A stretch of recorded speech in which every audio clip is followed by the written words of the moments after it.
ఒంగోలు మాజీ శాసనసభ్యులు ఈదర హరిబాబు కోలుకున్నారు. తన మేనల్లుడు వీరయ్య చౌదరి హత్యకు గురైన అనంతరం జీజీహెచ్ మార్చురీలో ఉన్న మృతదేహాన్ని చూసి బయటకు వచ్చిన కొద్దిసేపటికే హరిబాబుకు హార్ట్ స్ట్రోక్ వచ్చింది.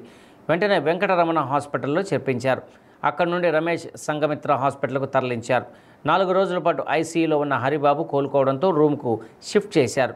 తన తండ్రి ఆరోగ్యంగా ఉన్నారని ఈదర హరిబాబు తనయుడు గౌతమ్ చెప్పారు. వైద్యుల సూచనల మేరకు హరిబాబును చూడటానికి ఎవరూ రావద్దని, 4 రోజుల తర్వాత చూడవచ్చని ఆయన సన్నిహితుడు శివప్రసాద్ కోరారు.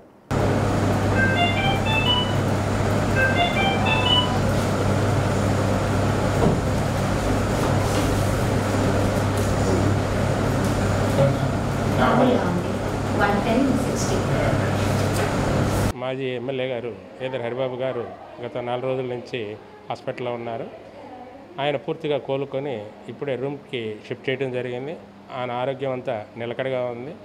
మరి రూమ్కి షిఫ్ట్ చేయడం జరిగింది కనుక అందరూ వచ్చి చూడాలని అభిమానులందరికీ కోరికగా ఉంటుంది. దయచేసి ఆయన కనీసం 4 రోజుల పాటు విశ్రాంతి తీసుకోవాలి కనుక విజిటర్స్ తగ్గిస్తే బాగుంటుందనే ఆలోచనతో మీకు అందరికీ తెలియజేయడం జరుగుతుంది. చూడాలనుకున్న వాళ్ళందరూ కూడా 4 రోజుల తర్వాత ఆయన ఫ్రీ అవుతారు, అప్పుడు వచ్చి చూడవచ్చు. దయచేసి హాస్పిటల్కి ఎక్కువ మంది రాకుండా ఉండటానికి ప్రయత్నం చేయండి. Thank you.